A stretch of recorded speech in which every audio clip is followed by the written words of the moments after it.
Episode 34 of the Photon Podcast, November 6th, Victor, India, DX-peditions with KF7IJZ and more coming up.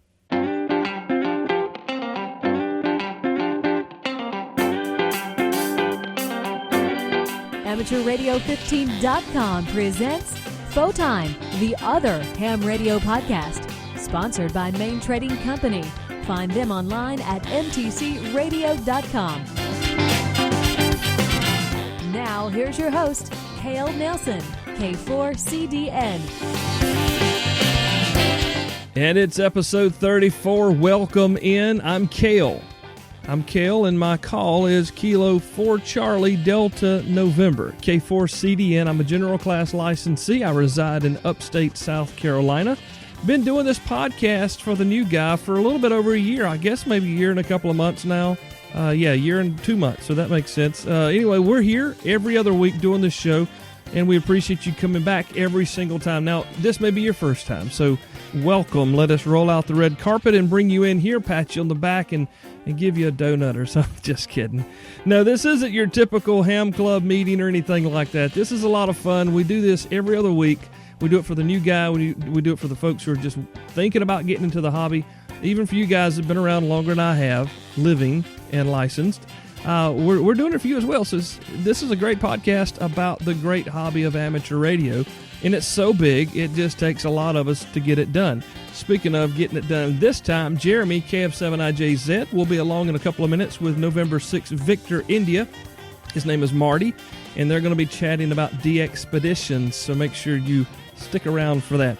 This portion of the Photon Podcast is brought to you by ICOM America's IC2300 65-watt 2-meter mil-spec mobile transceiver. The IC2300 features a loud 4.5-watt speaker output, dual color display, 200 memory channels, weather monitoring alert, and multiple power outputs up to 65 watts. You can find the ICOM IC2300 2-meter mobile rig at mtcradio.com. mtcradio.com. So in case you missed it, and I'm still waiting for Dave Jackson to get me my little in case you missed it thing done. That was my version of what I'm looking for Dave to do. In case you missed it, I was recently interviewed on a different podcast. Actually, it's the Prepper Recon podcast. It's a guy named Mark Goodwin. And Mark does a lot of things in the preparedness community. He comes at preparedness from a Christian perspective. He's also an author, written a couple of cool books. As a matter of fact, if you're into dystopian fiction, as am I. And he called and said, hey, man, I'd like to have you on the show. Talk to us about amateur radio for preparedness. How do we get into amateur radio? How hard is it? Well, of course, that's right down our alley since we are into the new guys stuff for ham radio. Here's a little clip, and if you want to hear more, you can check out the link in the show notes at the Photon Podcast website. In an event situation, all bets are off. Well, okay, that's fine, but if you still don't know how to use it now, you won't know how to use it then. It's not hard to pass the test. I mean, there's no Morse code, there's no CW anymore. It turns out this is a really fun hobby. It's more than just, piling walkie-talkies in your bag waiting on the world to end. So our friend George came through again. George introduced us to a new show friend here, Marty Wohl. His call is November 6th, Victor, India. Marty's been licensed for a long time. Okay, let's just be truthful about it, Marty. You've been doing DX-peditions since I was in grade school. So Marty's been doing this a while, and he's got a lot to share with us. Now, we've covered DX-peditions in the past. We bring Marty back in to really dig deep into this thing. Marty is still getting it and having a great time, and we're going to let him and Jeremy tell us all about DX-peditions. Jeremy, you guys take it away.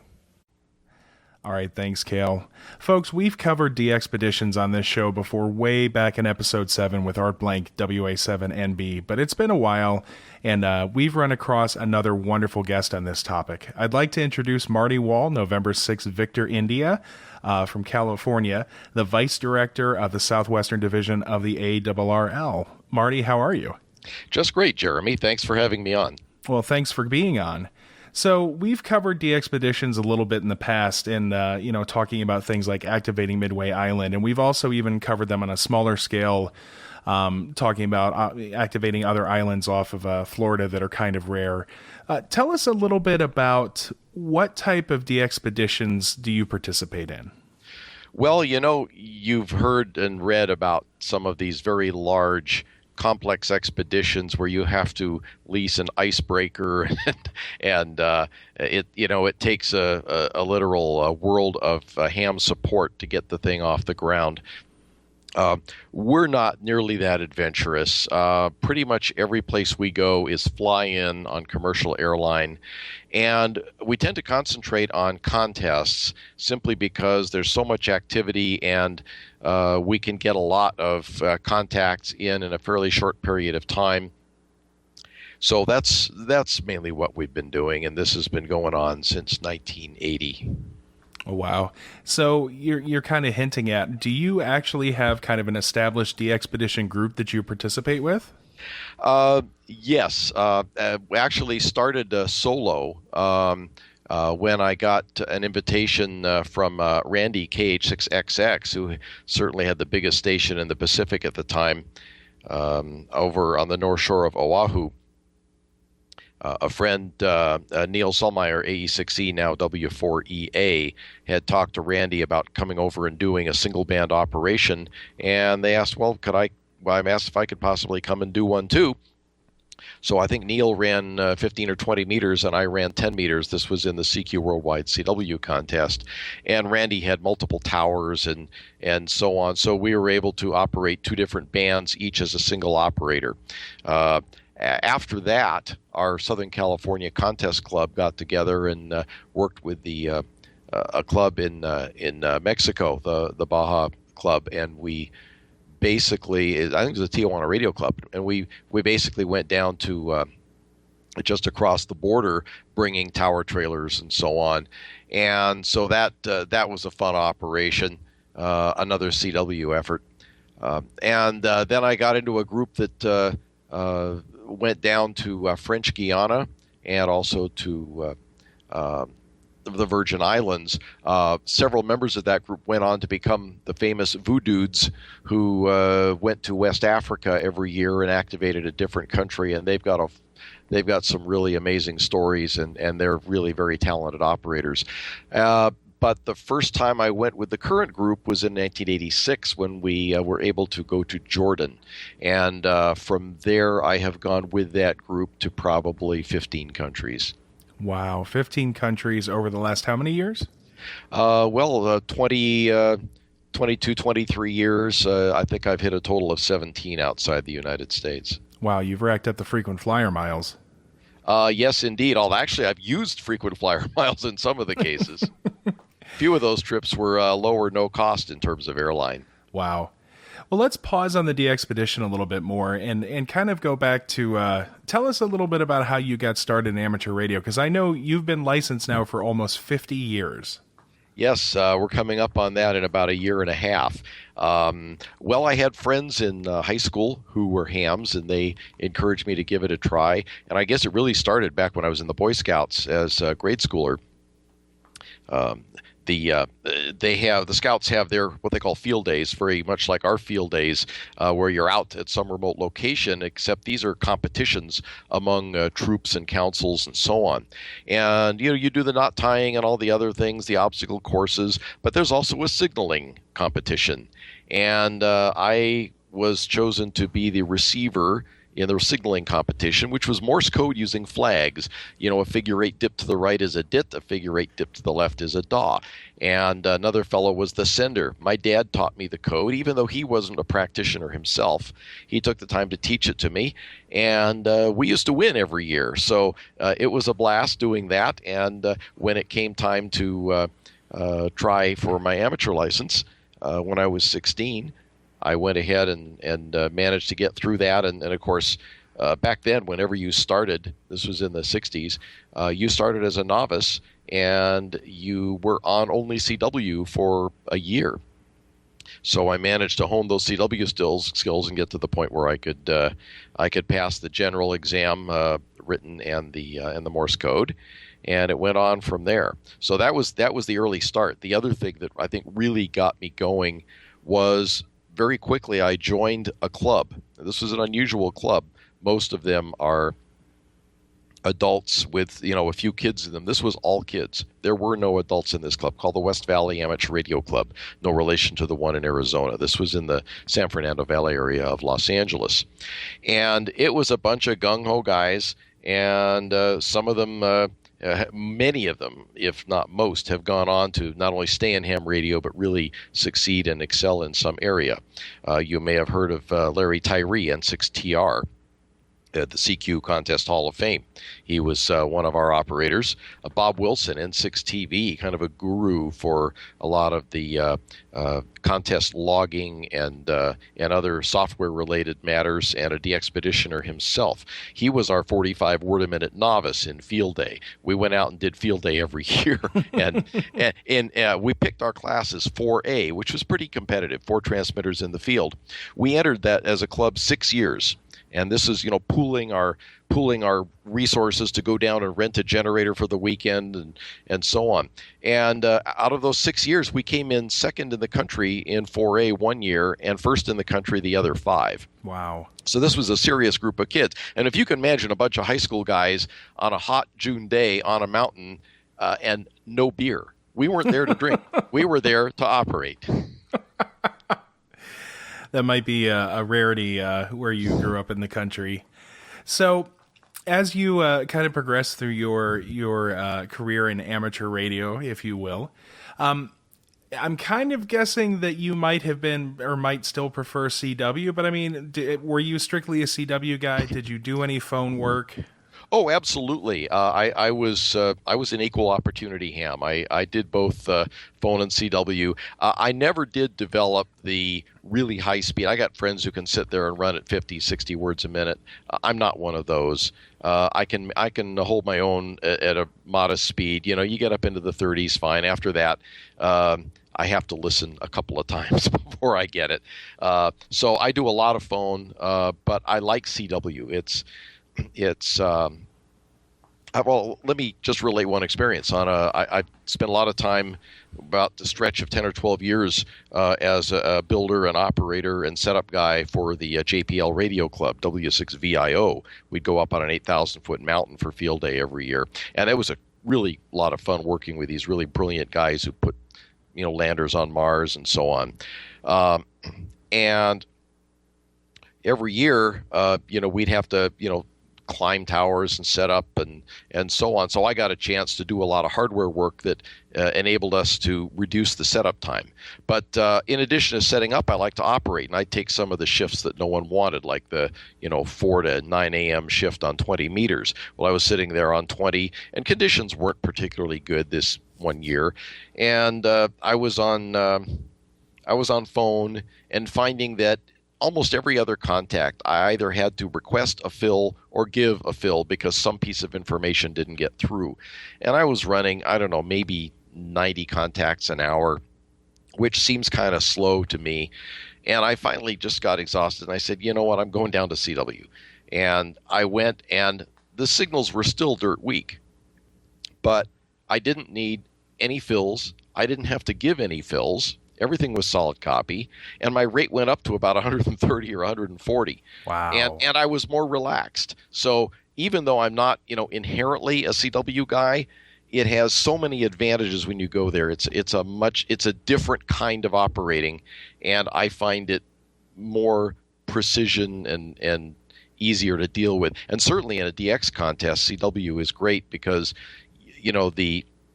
the accents that can sometimes make it difficult to copy an unusual phonetic, or the noise and the crowded conditions of the band make it harder to pull out all the information in a human voice, as opposed to detecting the presence or absence of a carrier. It's easier to decode. Well, you're making a great case for me to want to continue my studying, because I've only been licensed since 2009. And when I was young, I didn't have access to the equipment or, the mentors really to truly get involved in this. And then the code seemed way out of reach. And of course, now that I didn't have to have it, I'm really interested in learning. It's surprising you say that. I'm not surprised you say it, because I'm finding that a lot of people who got their licenses without having to know the code have taken it up anyway. One very notable is Dr. Kate Hutton, K6HTN, who many of you may have seen as one of the talking heads from the Caltech seismology lab during major earthquakes. She got her license about 4 or 5 years ago, realizing that there were times when they simply couldn't rely on commercial communications to get the words out that they needed to. And she not only quickly advanced through the license classes, but also started getting on code, is now our section traffic manager, and teaches CW classes for others who want to learn. So it's really a delight. And I also read an interesting stat, I think it was a year or two ago, that the number of entries in the ARRL CW sweepstakes was at an all-time high.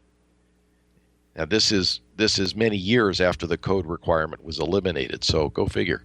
Well, one of my Elmers always tells me, because as somebody who's well into my career and working quite a bit and has a family, my time to devote to amateur radio is more limited now than it will be in the future. And when asked, should I study for my extra or should I learn CW, I will get a lot more radio capacity by picking up CW than I will by getting that extra bit of bandwidth from my extra. Absolutely, and I think eventually the extra will follow, just because you'll hear some interesting things at the bottom of the band, assuming you have time to chase DX. And a place to put an antenna. I have a house now. I have a house now, and I've just confirmed that my neighbors won't complain if I put an end fend in the backyard, even though the HOA doesn't allow it. But what they don't see won't hurt me. So, folks, I am talking to Marty, November 6th, Victor, India. And we're talking about DX-peditions, and now kind of bringing us back to DX-peditions. So throughout your career, I'm assuming maybe it's not a good assumption. Did you ever have the luxury of being able to have a station in your home and work from the comfort of an office? Well, yes, I did. Starting with after I got my first license, living with my parents, I put up a 40-meter inverted V that doubled on 15 meters and started working the States and a little bit of DX. When I got my general, I wanted to put up a tower. The folks objected, but I said, look at all your friends whose kids are off doing stuff, getting in trouble. I'm right here. You'll know where I am. And I made the pitch, and they finally said, okay. My folks were really very supportive. So some friends and I got together, dug a base, put up a 3-section crank-up tower, and I put up a 4-element quad, and right above that a 2-element short and 40. And I played with that for quite a few years. When I moved out after getting some work and being able to buy my first house, got about a half an acre, and with some planning and the help of friends, put up 100 feet of Tri-X T20 and a stack of monobanders from 3 elements on 40 all the way up through 2 meters. And then we really played. Wow. But it's also clear from your early days and throughout your career, you were no stranger to operating portably, which would obviously come in handy in the future as you started getting into DX-peditions. Oh, sure. Field day is the quintessential portable operation. And frankly, every operation we've done from outside the comforts of home or somebody else's home teaches you something about preparing and dealing with problems and so on. And I'll tell you, that is an asset no matter what direction you end up pursuing in amateur radio. I give some of my DX-pedition related talks to emergency communication groups because like them, you've invested in this trip. Giving up is not an option. You got to figure out a way around problems and get on with it. And the same thing when you're trying to do public service. If things are hitting the fan, find a way to make it work. Hams are unique in terms of most radio services in that if something doesn't work, we don't just turn it in and get another one. We figure out what's wrong and either fix it or find a way around it. So sure, that early portable stuff and climbing towers and trees and stringing beverages through the bushes and whatever else you had to do to get a signal on the air, you just did, and it became a normal part of your operation. Well, and that's something actually we've kind of covered quite a bit on Time and conversations with George, KJ6VU, and Kale about things to have ready to be prepared for about anything that could go wrong while operating portably in the field. So, Marty, as you know, we look at this ultimately. What drove you from your comfortable shack to decide to go and put the time, money, effort, the planning, and everything into becoming somebody who goes on DX-peditions? Well, it started pretty simply. As I mentioned, the first, I was always curious what it was like on the other side of the pileup. I'd done quite a bit of domestic contesting with what station I had available, and in a couple of cases working with some other folks in small multi-ops. But I was curious what it was like on the other side, and the invitation from Randy, KH6XX, was a really easy start. It was a single band. The station was already there. All I really had to do was, bring some headphones and a paddle and do a little initial research, and then sit down and operate. The XE2SI operation was very much like a field day. It's just that we had amplifiers and we had some more, power distribution to deal with, which there's a ton of fun stories. So you're going to have to stop me at some point here if I get going on any of them. Everyone has some really cool stories, and I guess the first exotic one was French Guiana with a number of the folks who ended up becoming the Voodoods and others, and we set up a station where none had existed and took everything with us pretty much, and then we had to take it down and haul it back. This is antennas and amplifiers and so on, and my first experience at really taking it all with you using airlines and so on. Mexico was easy because we just drove down, and I'd built a tower trailer, and we brought that and several other tower trailers. In fact, this was November '83, and it was not that long after the U.S. invasion of Grenada, which you may remember. And we were concerned that this lineup of tower trailers almost looked like it was the second wave. Fortunately, our hosts in the Tijuana Radio Club had prepared everything for us, so there was really no question crossing the border. We had our list of equipment and so on. But once you have to take everything on an airline, and things get lost in the shuffle between airports and so on, that's when those challenges start. All right, and speaking of challenges, I mean, a lot of amateurs are obviously have engineering backgrounds or scientific backgrounds, and most amateurs I run into in some capacity or another tend to be planners. And I'm assuming you don't have a successful DX-pedition without a lot of planning up front.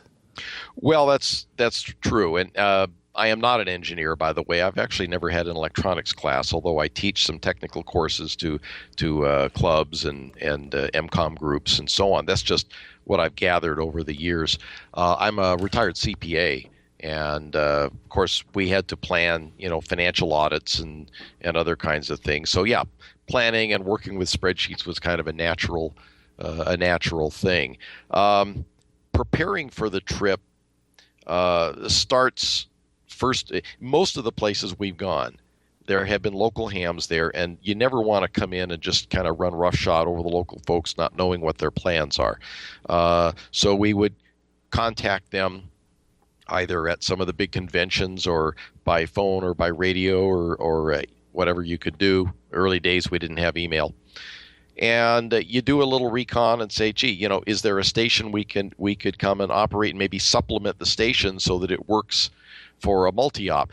Almost all our operations were what you call multi-multi, which is multi-transmitter, multi-operator. That means you have as many bands going at once as conditions will permit. You're not limited to being on one band at a time. And in some cases, that makes us a little less competitive with the really big boys. But on the other hand, it maximizes the number of contacts, and our philosophy has generally been, look, we're not there to sit and not make contacts on a band. We're there to work as much as we can and to give the contacts out to as many people as possible, because often these are multipliers for the folks who are working us in the contest, and maybe a new country for some of those folks who are just in it to chase countries. So Let me ask you a quick question. Sorry to interrupt. That actually kind of brings up a question. Do you mostly align your DXpedition activities around contests? Yes, absolutely. The likelihood of a lot of people being on is the greatest. There will be people get on for a contest weekend that don't have their radios on, for 90% of the rest of the year.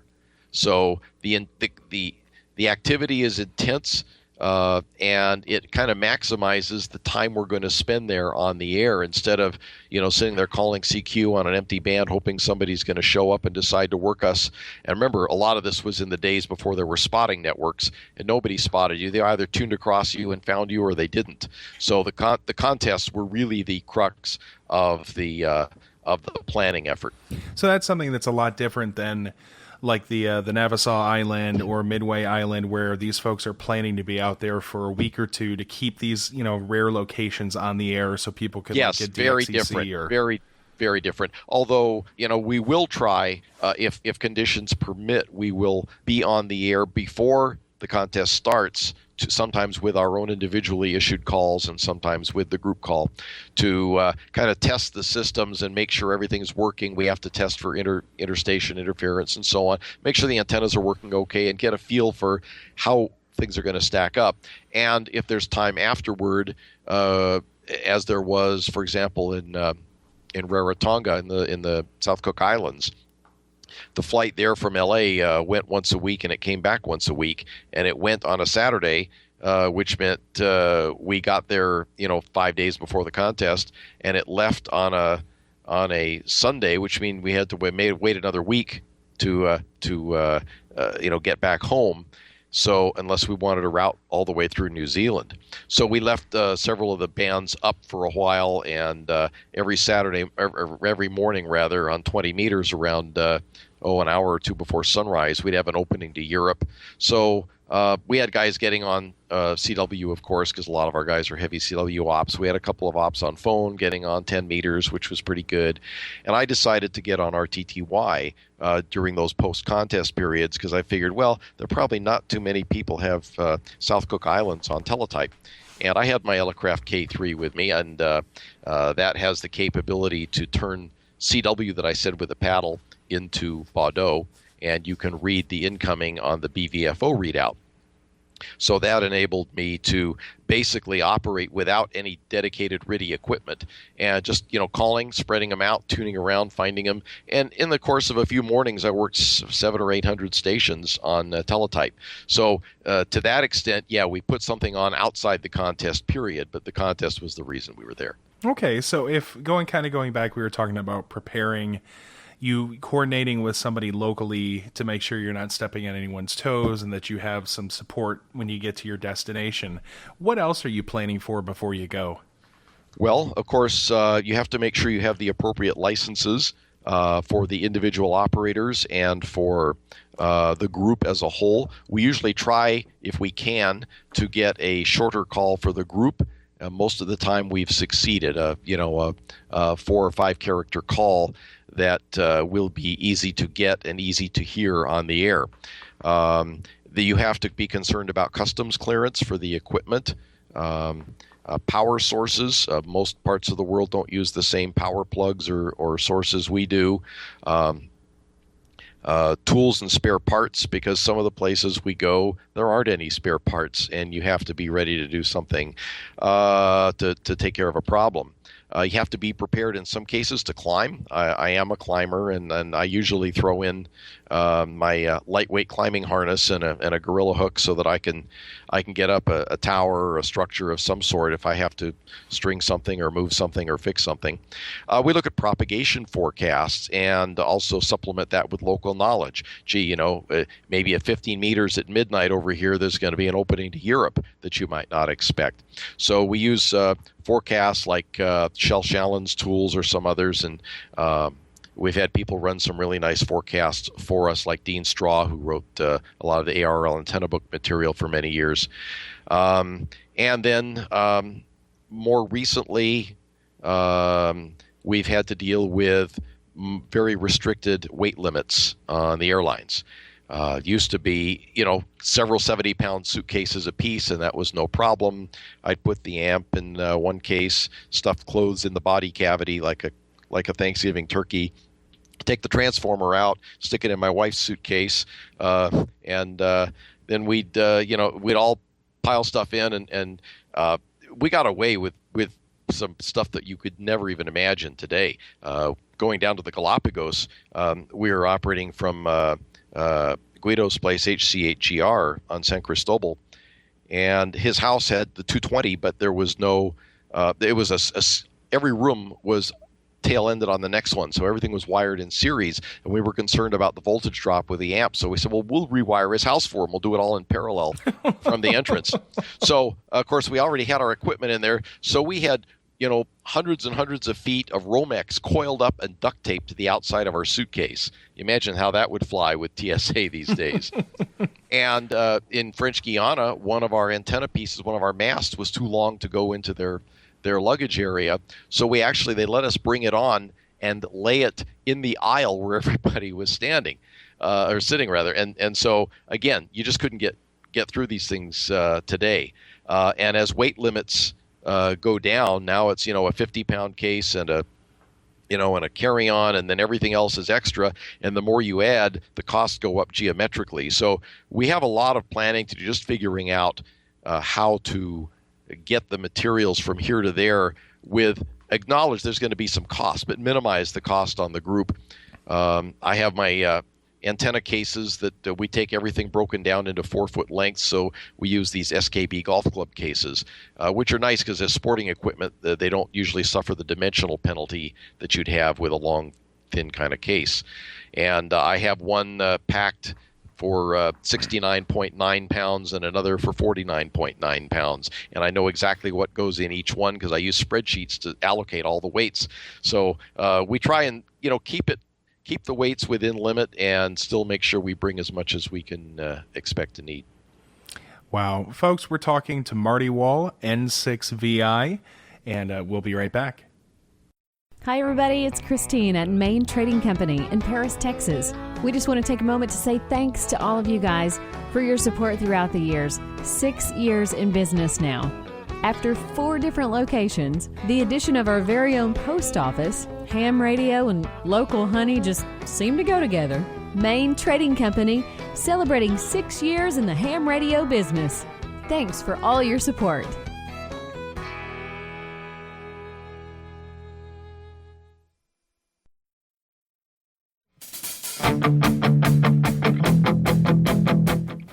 As we head back to Jeremy and Marty, this portion of the Photime podcast will be brought to you by Kenwood USA's THF6 Alpha 2-meter, 220 and 440 5-watt tri-band handy-talkie with its broad receiver.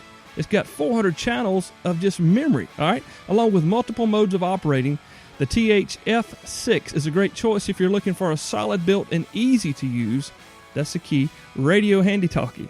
3 of the most popular repeater bands and a full HF receiver makes the THF6 rise above the competition. You can find yours today at mtcradio.com, mtcradio.com.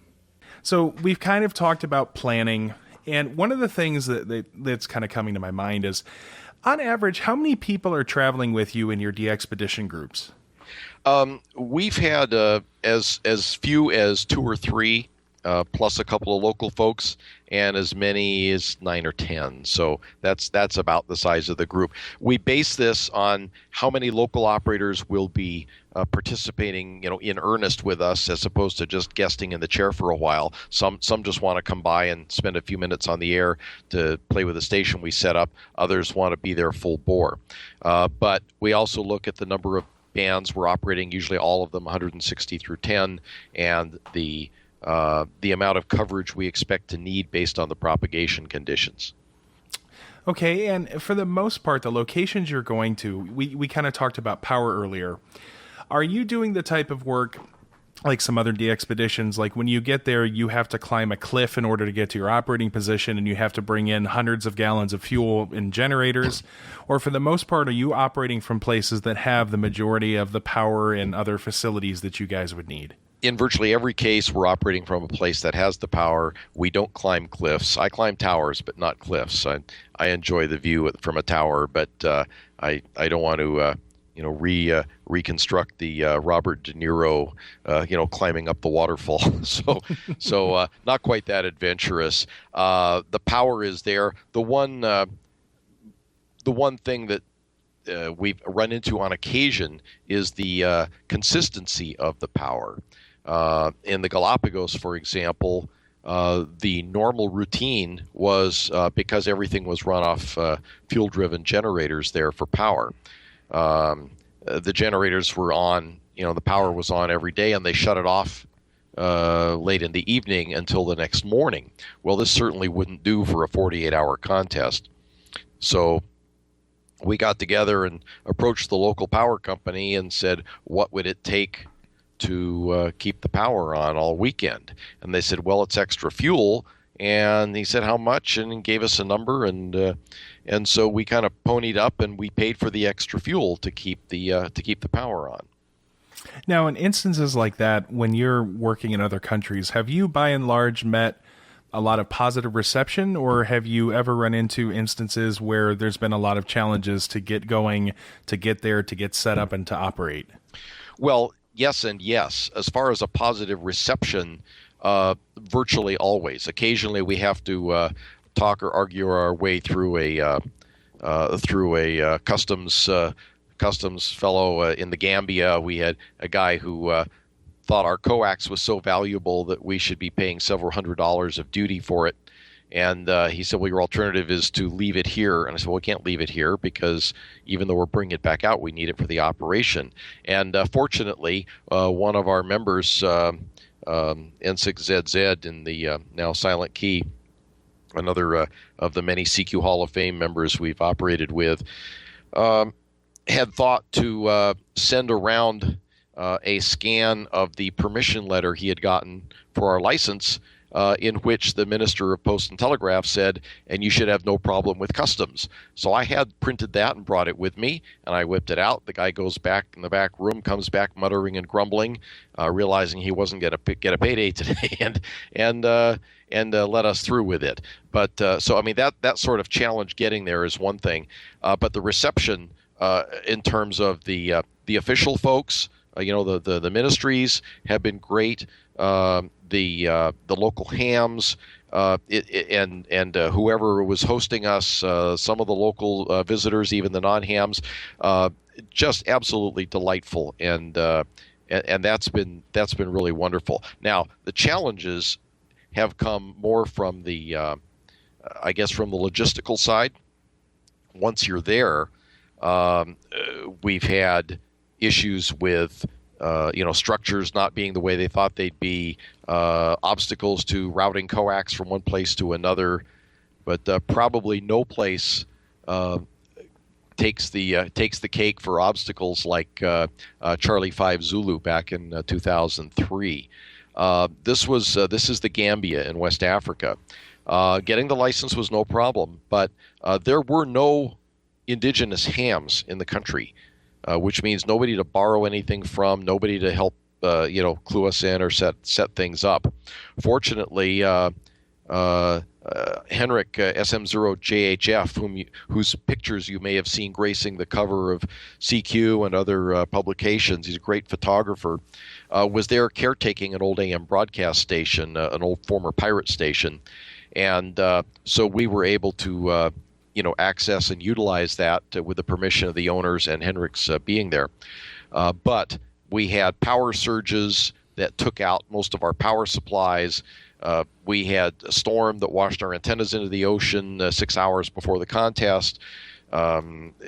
We had all sorts of issues. They had a construction company that moved the beach, so our 500 feet of coax that was enough for all the bands became enough for one band, and we had to scrounge the rest. So operationally, there were some really big challenges to overcome in some of these, but certainly the challenges were not involving people, just involving technical issues.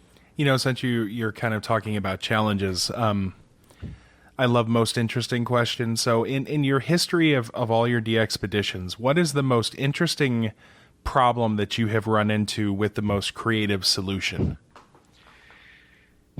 Boy. I don't know if there's any one that really stands out. There are a lot of seemingly minor ones, but they were frustrating at the time. When we were in Brazil, we had two very well-known Hall of Famers, Jim Niger, N6TJ, and Marty Lane, OH2BH. The location we were operating from at PY5EGs had two towers, had multiple towers, but one on each end of the property had a 20-meter beam. And, of course, 20 is a pretty big band. This was a phone contest. And so Marty and Jim decided they were going to split 20 meters, and one take low, one take high. They both had Kenwood TS940s. But when one transmitted, even though they were the antennas were separated by the size of the property, the other one got wiped out on receive. So our solution there was to take my TS930, and PY5TT also had a TS930, earlier version of the same rig, but mine had lots of, I'd put 4 Fox Tango filters in the thing, for IFs, for phone and CW, so it was pretty robust. So we swapped out our TS930s for their 940s and took them for our single band efforts, and I was just on 80 by myself, and they, plug for plug, they substituted one radio for another, and now when one transmitted, the other could hear. So something as simple as going to an earlier model of the almost the same radio took care of that problem. In Qatar, Alpha 7-3 Alpha in the Persian Gulf, we had a whole set of antennas that came from Tom Schiller that arrived and cleared customs just a few days before the contest. So we were all out there, and this was kind of a field day style thing up the North Peninsula of the island, building like crazy and trying to tune the antennas. Was you'd put the analyzer on, you get nonsensical results, and everybody's going nuts. And I remember somebody mentioning that there had been a high power AM broadcast station. I mean, really high power. Within 10 or 15 miles of the place, although we couldn't see it. And I speculated that maybe that was getting into the analyzers. So I said, well, we have bandpass filters that we're going to use on the radios as we all operate. Why don't we take the bandpass filter for each band and put it on the front end of the analyzer? And sure enough, the AM was out of there and everything read normally, and we could tune the antennas up. So these are little things, but you figure out a problem and solve it. In the case of the power surges in the Gambia, some of our guys got even more creative. One of the many problems we had was that power transformer on the 40-meter, or the power capacitors, rather, in the power supply of our 40-meter amp blew up. John Barcroft, K6AM, was one of our group, and he's a broadcast engineer. And recall that this place we were operating used to be an old pirate broadcast station. So he hunted around and found this big old capacitor, that oil-filled capacitor that took a couple of people to lug around. So he hot-wired it into the power supply in lieu of the stack that had blown up, and it worked. So, of course, it wouldn't fit in the case, so we had to run the thing, the amplifier, with the case off and high voltage power lines going down to the floor where this capacitor was sitting, and we had to make sure nobody operated barefoot. Double entendre there. Yes. So this is actually a great segue into, you mentioned that you would have 9-10 people on the larger scale. In your bigger operations, how many simultaneous transmitters were you running? And you had mentioned earlier that you were covering all bands, and I'm curious about, how many modes you were covering. Well, the contests are single mode, so we were either always on CW or always on sideband. Most of the more recent ones were on sideband, and we would have up to 6 transmitters going at one time. Actually, in the case of Yeah, I'd say that's right. I guess in the case of Brazil, we had 7 because we had 2 20-meter transmitters. But often at the right time, certain times of the day and night, all 6 bands were going, and we'd have somebody on all 6 bands. Well, I know from my experience with the Alexandria Radio Club in Alexandria, Virginia, W4HFH, the field days that I did with them, we would either operate as 5 Alpha or 7 Alpha. And I know the challenges that you can run into having that many transmitters and that many antennas all in such close proximity. I I'm kind of curious what you guys, well, actually, I guess the first question I should ask is what kind of antennas are you using when you travel like this? Usually we were bringing either Force 12 vertical dipole arrays for those locations close to the water that's facing in the right direction, or Force 12 Yagis plus dipoles for the lower bands. And then how did you guys keep from interfering with one another? And this is a classic question that I deal with in my field day talks too. The first step is use the most robust radios you can. I mentioned the K3. My old TS-930 was one of those very robust radios. When the K3s came out, we all gravitated to them pretty quickly because of the high performance, the lightweight, and the fact that they really have very robust receivers. So, if we were all operating, little, portable dual rigs, we probably would have had a huge problem that we couldn't overcome. So a good, robust rig is the first requirement. After that, you look at antenna layout, and to the extent you can, if you can keep one antenna out of the pattern of the other one, put them off to the sides, for example, so that for the highest QSO rate directions, they're in each other's nulls rather than one looking right into the other. We use good bandpass filters, usually the W3IQI designed bandpass filters, which go at the output of the transceivers. They're not designed for kilowatts, but they're designed for the transceiver level, a couple hundred watts. And then the final measure is usually to I've made several sets now over the years of stub filters, which is basically a parallel stub either at the output of the amp or some distance from it that will be invisible to the fundamental frequency, but it will suck out one or more of the harmonic frequencies. So these sets of stub filters at the output of the amplifiers will finish off whatever either got past the bandpass filters, which usually isn't much, they're really good, but also what's generated by the amplifiers themselves. Okay, so that all makes sense. You mentioned the Elecraft K3. Now, in general, especially in your more recent DX-peditions, is that the only radio you guys take, or what other radios are you using? Sometimes we will use the radios of one of our hosts, and it depends on which members of our team are going on a particular trip. Not everybody has a K3. And by the way, I should say here, because I know you're going to ask sometime, no, we don't have KX3s, and no, we haven't tried them. But I imagine there are some suitcase expeditions that have, and I'll be anxious to hear how they perform. I know they're great for the mountain toppers and so on. But we have used, I've used other manufacturer radios that just happened to be there. We didn't have enough to go around. In Jamaica, for example, I was assigned 160 meters.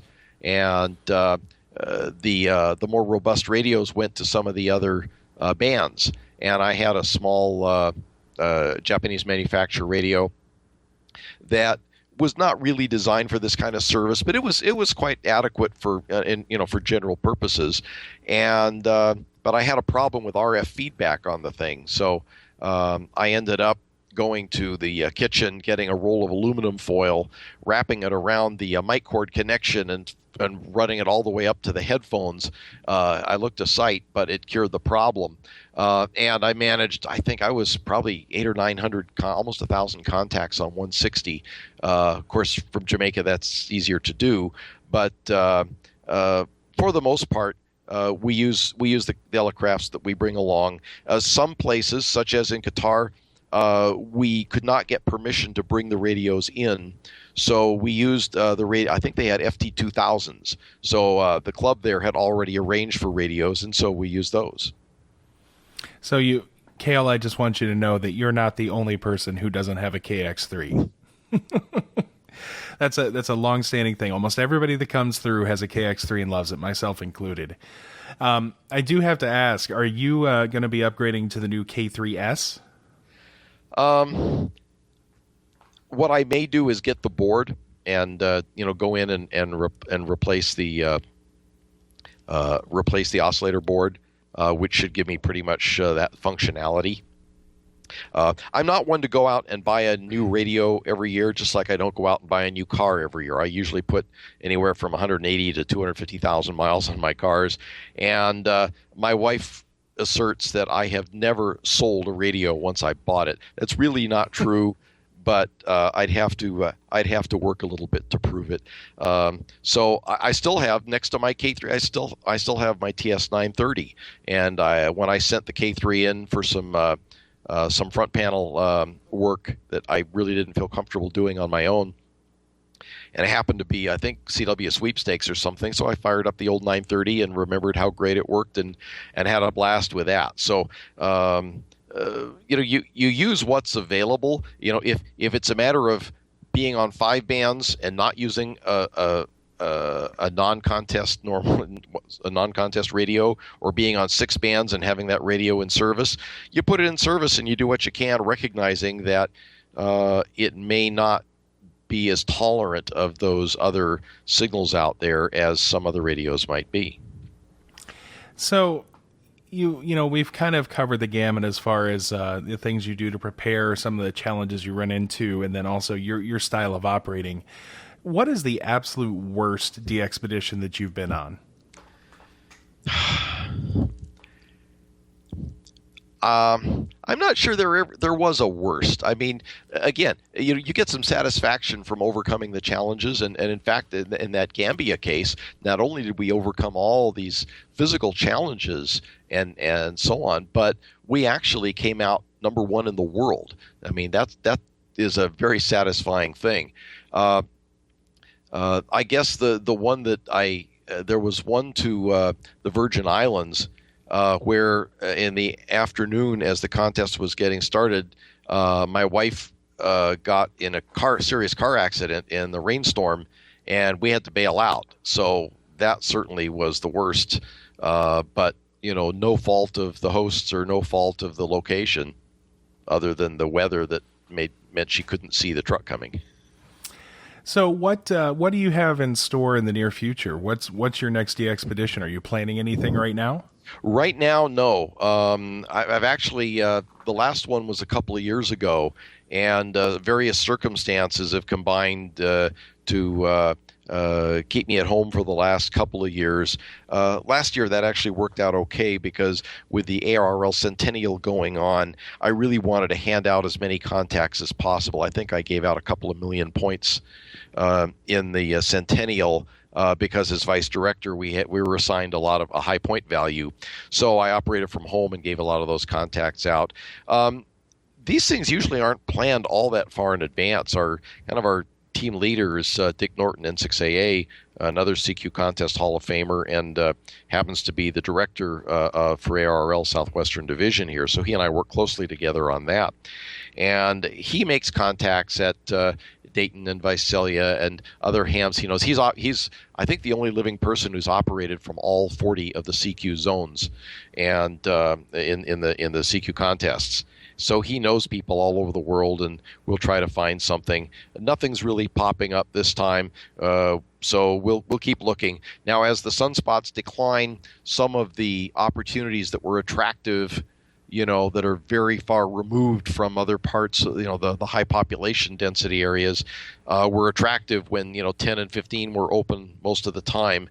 As the sunspots decline, we may have to rethink that, because you don't want several of your operators sitting around the band with almost nobody to work. Well, that makes complete sense. Speaking of working, talk a little bit, one of the things is that the average ham is not going to get to experience in their life what it's like to be, like you said, at the other end of the pileup. I know what it's like if I'm working a contest portably and I can hear all the stations trying to work whatever station it is to get the points. But what is it like when you're under the pressure to try to respond to thousands of people calling you? Well, it's a real rush, actually. And part of the skill that anybody can build is pulling stuff out of a pileup. You could sit there listening to a pileup on an expedition or a very desirable contest station, whatever it may be, and sit there and see how many of those calls you can pull out when you hear many of them calling. Now, you won't hear the same things that the expedition does because the propagation's different there than here, but it'll be good practice. There are domestic contests where you can be rare. I've done a lot of VHF, UHF, and microwave contesting, and if you get a good 6-meter opening in the June contest, and I'm up at 8,000 feet with a multi-op, and the band opens, all of a sudden it's 4 or 5 contacts a minute, so you can get a rush there. Field day is a good chance to practice just because there are so many domestic stations on the air. And there are other opportunities. I mentioned a couple of times ARRL sweepstakes. These are 2 weekends in November, the first weekend in November being the CW one and the third weekend being the phone one. This is really a contester's contest in that the exchange isn't just a predictable signal report and or zone or state or whatever. It's a multi-part exchange that simulates a radiogram message header. So you've got number, precedence, check, and so on. And so it really takes some copying ability. And there are some of the best operators in the country come out for sweepstakes. It's really amazing how great they are. And so if you were to show up, for example, on a Sunday afternoon when everything's really slow and people are dying for contacts and you're fresh meat, you can experience that pileup by getting on and running some stations. There are sprints that go on, sprint contests that last only 4 hours, and everybody's trying to work everybody else. Now, you don't do a pileup there because you have to move under the rules. You have to move frequency. Once you have put out a call and somebody's answered you, you have to move and go find somebody else to answer. But there are opportunities on the air to experience a little bit of that.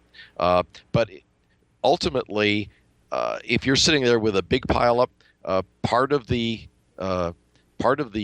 success comes from being able to manage the pileup, and that is to try and instill some discipline by not only how you instruct the group, but also by how you respond to the group.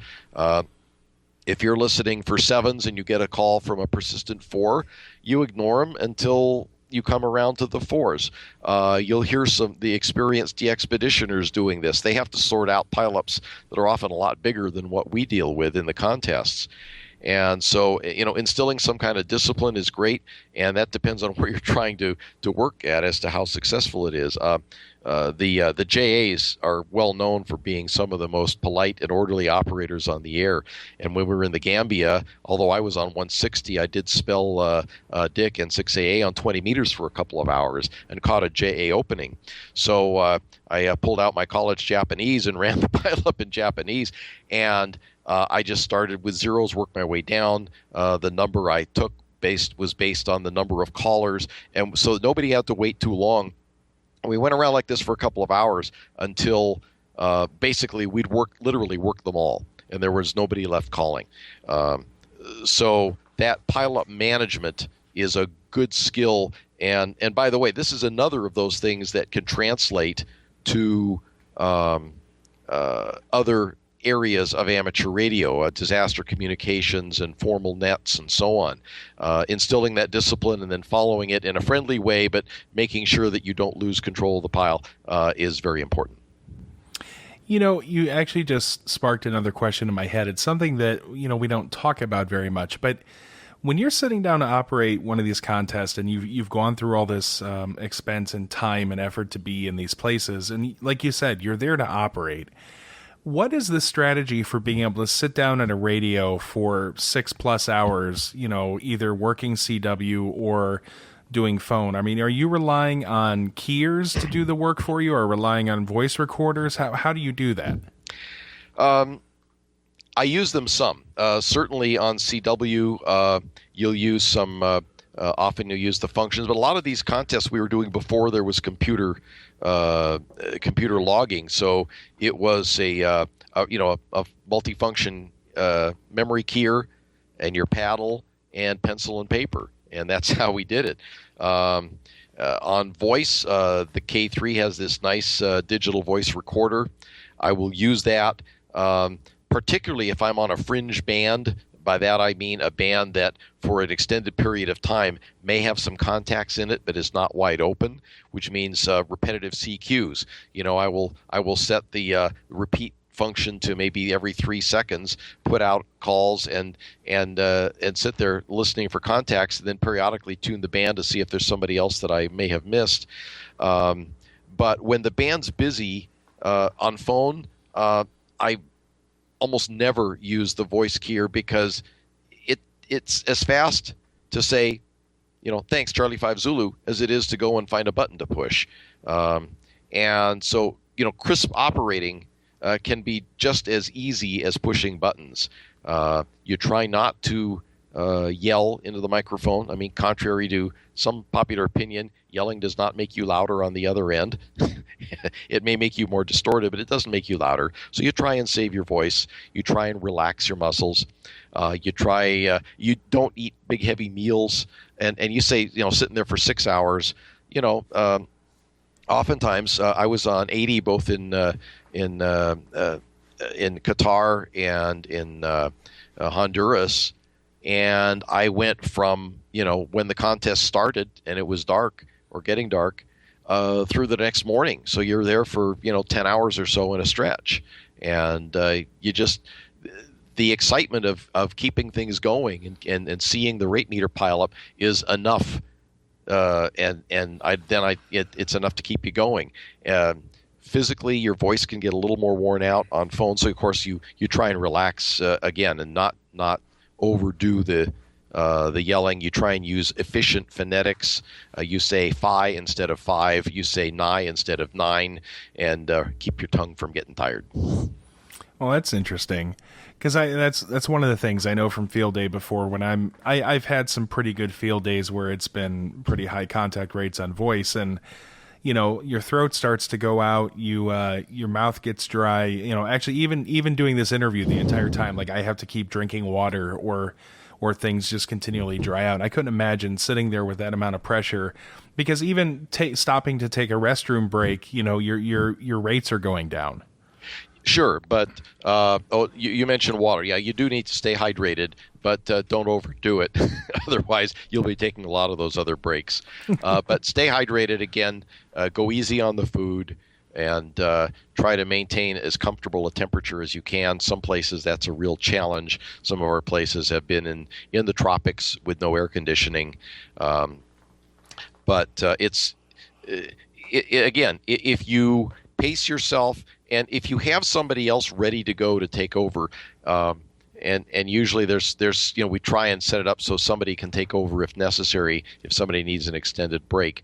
Knowing that person is there takes the pressure off a little bit and often allows you to keep going. You say, well, I'm not ready for them yet. I'm going to keep going and do a little more. Okay. Now we've covered the entire gamut of DX-pedition and operating for this style. At the end of the day, FoTime is really about our newer, younger operators, or folks who've just gotten their license, or folks who are just trying to understand the depth and breadth of amateur radio as a hobby. But if I'm a guy who has listened to this podcast and I am just raring to go to hop on an airplane with my KX3 in tow, what do I need to do as somebody who's never done a DX-pedition? How do I get started? Well, first, as I said earlier, it helps to take part domestically so that you get used to the process of contesting. Join a local. There are multi-ops around who are looking for operators, even willing to coach newer operators and get them involved. Go find some of those. Ask if you can sit and watch. Sooner or later, you'll be invited to come and help operate. Obviously, I know more than half the hams in the U.S. now, or close to half, are technician licensees, and with 10 meters going south for the winter here, or for the sunspot cycle, you really need at least your general class to be able to operate if you're going overseas. In some cases, in fact, you need your extra in order to operate the HF stuff. The CEPT countries, which are Europe and so on, they consider the general class exam to be on a par with their newbie exams, and therefore you don't get their general privileges unless you have an extra class. So look into what the requirements are in this place, but start domestically. Take part in sweepstakes. As I mentioned, get on Sunday, be fresh meat.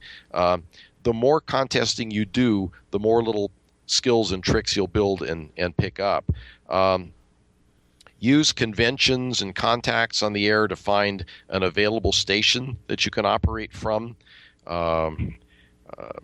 If you know of if you happen to be a CW operator and you know there's a station that only does phone or vice versa, you might contact them and say, gee, I'd like to come and operate. I know that you're a CW guy. Is there any chance I might be able to operate your station phone? And you might be surprised.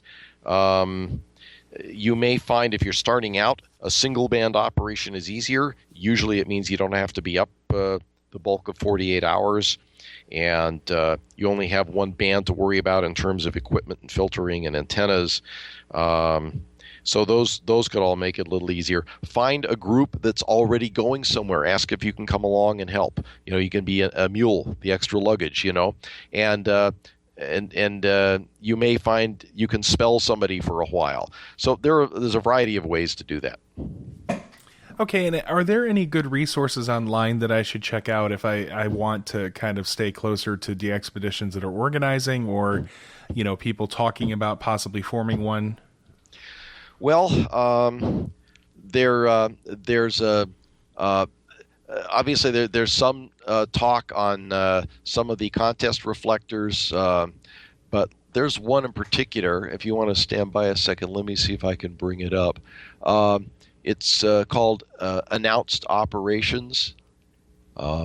It's maintained by a station on the East Coast that has people submit their plans, and then they'll organize the data, usually by the date that they become active and the date they stop being active. This is true for regular DX-peditions, but usually they have a special segment just for contests. So you find some of those, and you can look and see who's going where. Now, not everybody will announce. I can't find it right now, but not everybody will announce their operations. We usually don't. We like to just kind of surprise people and show up.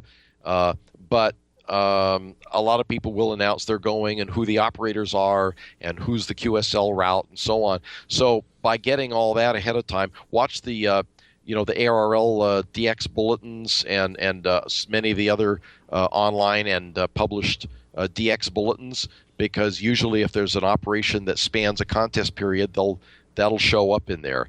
And maybe there's somebody who's going to be on the team.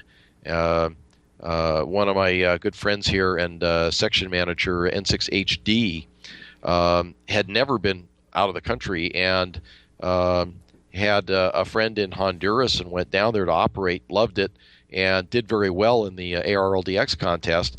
Ended up hooking up with another friend from our local DX club, Arnie, N6HC, and since then he's been on several of these charter the boat expeditions, the big ones where they're out in the middle of nowhere for a couple of weeks. So he got into it in a big way and has really been able to contribute and has enjoyed it thoroughly. Well, that sounds really good. Is there anything else you would like to leave our listeners with before we say 73s? Well, in your episode 33, you were interviewing, Kay was interviewing Bruce W1GQ, and he was talking about DXing, and said you can have fun with modest equipment and low wires and so on. I've certainly had fun. Even when I lived in Hawaii, I had 6 90-foot towers. Here I've got low dipoles in the trees, but I still have fun. But one of the things he pointed out was that one of the advantages of DXing is you become aware of the world. And I think that goes even more if you get a chance to visit other parts of the world and talk to the operators there, experience the propagation, experience the local culture. Hams when you go in many of these other countries, hams tend to be, a lot of them speak English, which is great for us. B, they tend to be well educated, and they can tell you a lot about a country and how it works and what goes on there, and some of the history and the culture and the politics and everything else that may be interesting to you that you won't get as a tourist, on a planned tour of some kind. So wherever you go, take advantage of that opportunity to talk to the locals, find out some of the things they find interesting, and learn about the people and the place. The more you learn about other parts of the world, the more you appreciate what it takes for everybody to kind of get along. I mean, I've seen, I've seen and heard, tirades against some country or other who's enforcing a 600-mile fishing limit. You go down there and you talk to the people and you realize fishing's the only thing they have. That's the core of their economy. And when a big, well-funded American or Canadian or other fishing fleet comes in and fishes the place out, they're left with nothing. And most of these places, they look at the U.S. and say, gee, they have so much. Why are they coming and taking what we have? So all these things, you get a very different perspective when you go down there. And so if you do get a chance to go, learn as much as you can about the place, read ahead of time. My wife's really good at that. She'll read whatever books, historical books, whatever she can read on the subject, and becomes one of my de facto tour guides. And then we really enjoy the place and enjoy the people a lot more that way. So that's my best advice. I think it's really awesome. Does your wife go with you on all of these? No, there are some that she has not gone on, particularly if the circumstances are such that while we're contesting, she couldn't go and do stuff on her own. We've had some where several spouses go together and they have a great time. We've done a lot of that in South America and some other places.